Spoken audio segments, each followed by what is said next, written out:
the UN Secretary-General Ban Ki-moon there. Now, the major parties have agreed that 20% of our electricity is to come from renewable sources by 2020, and it's expected to pass the Senate today.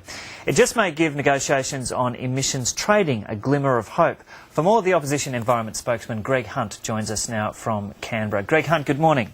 Good morning. Now, can you give us an ironclad guarantee this legislation is going to pass the Senate this morning? The renewable energy legislation will pass the Senate and will pass the Parliament today.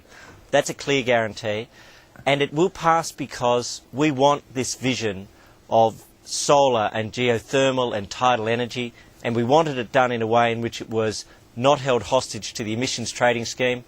The government has moved away from that. That's a victory for common sense, and I'm delighted. I'm delighted for the renewable energy sector and for this vision of a bright, bold, clean energy sector for Australia. I think that's a good outcome. What are the most important amendments you were able to get the government to agree to? Well, the most important thing was that they agreed to decouple the legislation from the emissions trading scheme. So we can have good legislation now, which is this vision of 20% renewable energy, solar and wind and geothermal and tidal right now, and it doesn't have to be tied to bad legislation. So we want to deal with the bad legislation, fix that up, deal with some of the absurdities within it, this idea that you would tax burping cows. What an extraordinary proposition. But what we can have is good, serious legislation in relation to solar and geothermal and tidal, and really this idea of the clean energy sources of the future. Well, electricity from coal gas is incorporated in this. Coal gas is not renewable. Why is it incorporated?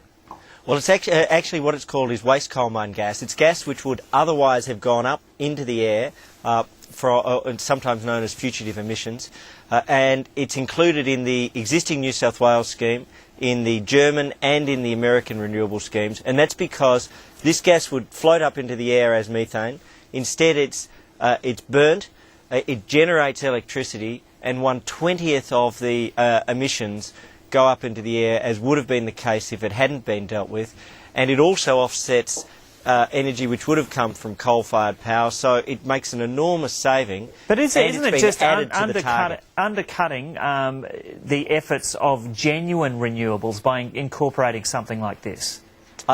Look, with great respect, we made sure that it was added on top of the existing renewables target. So it's additional to, it doesn't displace 1 watt of energy which would otherwise have been produced. So this is on top of the existing target, on top of what was proposed.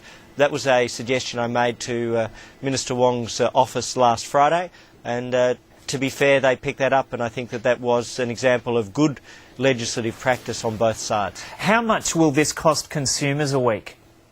Well, I think the figure I've seen is about 80 cents per week.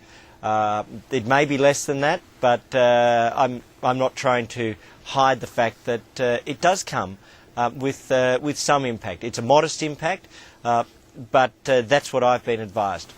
Now, you've been able to come to some sort of an agreement on renewables. When are you going to come forward with specific amendments to the ETS? We have already put forward very clear propositions. This idea that the government has floated that you need amendments to talk is absurd. When John Howard negotiated the GST with the Democrats, they sat down, they worked through a heads of agreement, and then we did things. On this occasion, we took things to them because they wouldn't talk unless they had these amendments. Now, I can sit down today, and I make this offer. I'll sit down today with Senator Wong and negotiate a deal on agriculture where we have this outcome. Burping cows out, so you're not taxing burping cows, but green carbon in. What the rest of the world is doing is working to a situation where soil carbons, revegetation through mallee and mulga, avoided deforestation. These things can actually be included in a way which provides incentives, but you're not taxing livestock for simply existing. We could negotiate that today. That's one portion of the ETS. It's a very comprehensive bill. When are you going to come up with specific amendments for the entire bill? Well, let me be absolutely clear. If the government wanted to talk, we could do that right now.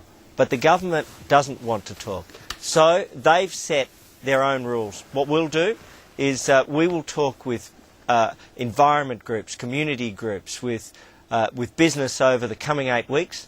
We'll get their views on the very sensible ideas we've put down on how you transform Australia's power sector, how you do it in a way which won't crystallise debt obligations, which won't mean they're in breach of debt covenants and lead to companies trading insolvently, with real impacts on jobs in the Hunter and in the Latrobe and in southeast Queensland.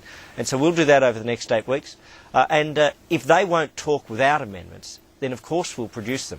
We think these things should be finalised after Copenhagen, not 2 weeks before, so it has to be unpicked just after that. But, we'll talk. But we're ready to talk now without preconditions. Okay, I don't know why the government needs conditions. Just finally and briefly, there's talk of the Nationals splitting the coalition. With there are reports that there's serious talk in the party room of that possibly happening. Would the Liberals be better without the Nationals?